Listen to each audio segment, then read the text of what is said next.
Hey, this is and so we're going to continue our history of female bodybuilders. And as you will see, or you started to see, that the rules and regulations for bodybuilding has changed over the years from beginning all the way up until now. Be amazed at how long bodybuilding has been around exactly. So we're going to, without further ado, we're going to get on into this.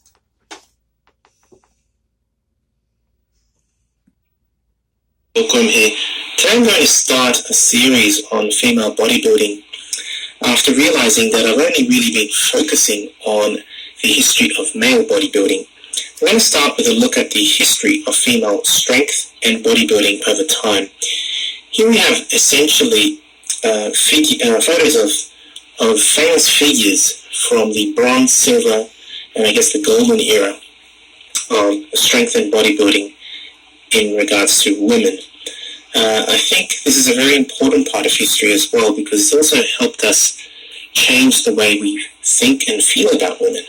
And it's a very important, I think, topic to acknowledge their contribution in this era, in this beginning of the physical and fitness revolution.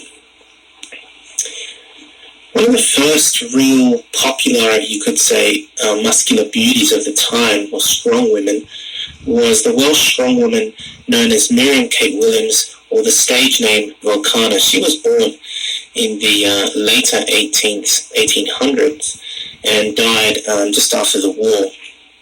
Now, this strongwoman, like many others, as you can see, they were kind of seen as freaks at the time and relegated essentially just to the stage.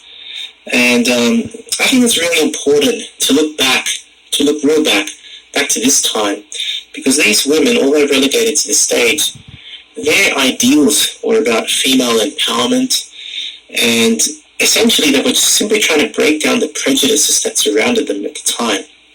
Let's look at another strong woman now. Katie Brumbach, who was born in Vienna, Austria in a little bit later, 1884, and died from cancer, I believe, in 1952. Can you believe the strength of this woman here? She's carrying 3 men without any problem. You can see in her face, almost smiling there. Also known as the Lady Hercules.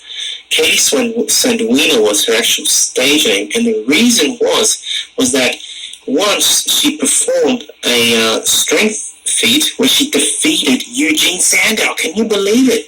She actually, I think with one arm, was able to clean and press one arm 300 pounds, I believe it was.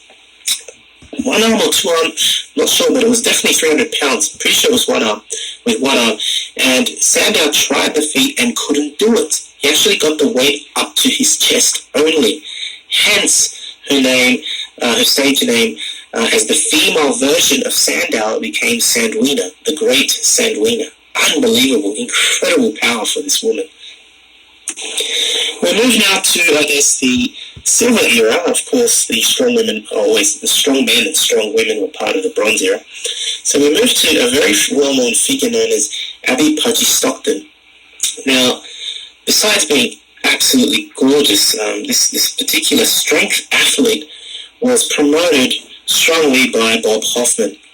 And if you look at the comparison of Bob Hoffman with Wader back in the silver and later in the golden era, you can really see that Bob, he paraded the likes of Pudgy Stockton and Rosetta Gracie and a bunch of others, female strong women. And basically his message was to convey the conception of not just beauty, but strength and health in women.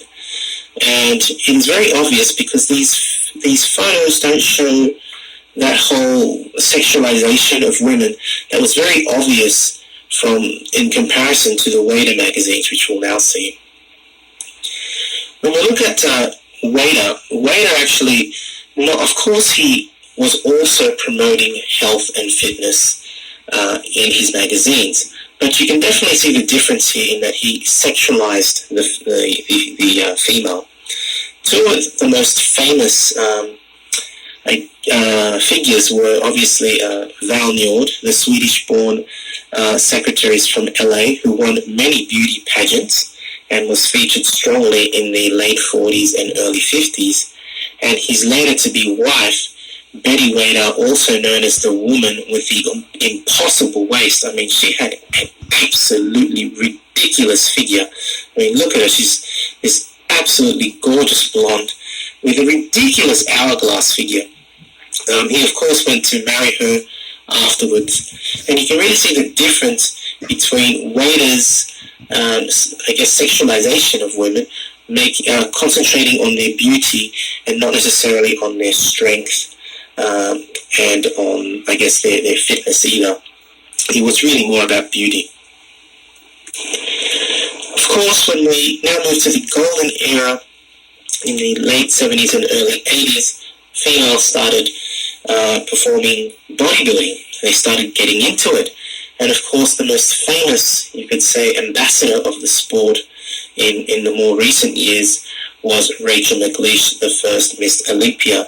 Of course, the Miss Olympia back then and female bodybuilding was natural and much more beautiful than what I believe is nowadays. I mean, now the Olympia for females basically stopped, right? Because it became a freak show. These women just became men by taking all these growth hormones and insulin and God knows what they're taking. So there's really no distinction now between women and men. They just look like freaks, just like men do. It's just crazy. But I really think that the pinnacle was at this era, the golden era, as well for women. And Rachel McLeish, being always a natural, was a great ambassador of the sport. This led, of course, to the, I guess, expansion of female bodybuilding in so that it became very popular and females began coming into the gyms and becoming a major part of the gym atmosphere as we now know in these days. Just as many females, if not more, join the gym than men do. And gyms became more catered to females as well, offering, chrome machines and glossy dumbbells and everything else. The fact that women started training really changed the whole fitness industry, did it not? You also had to dress better for the gyms, if you don't mind me saying, because you couldn't just walk in with a rotten old t-shirt, because the girls wouldn't like looking at you for that reason. But anyway, we have to acknowledge the influence of women in bodybuilding. It really has shaped the fitness industry over the years. This is one of the recent books that I will actually review soon. I've actually bought several books on female bodybuilding because I really do wish to start looking at female bodybuilding, especially in the bronze, silver, and golden eras. Anyway, I hope you enjoyed this video. If you have and wish to see more about female bodybuilding, please let me know. If you like the video, give it a thumbs up, subscribe if you haven't, and thank you for watching. This is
All right.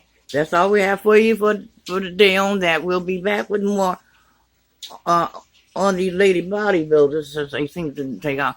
So, all right. So, you're in the know with Anso. Also, subscribe. Hey, and this is your boy, sometimes you go to Charlotte, Carolina. You know my slogan, man. We trying to change this world, man. Help me hold it, man. We out this bitch.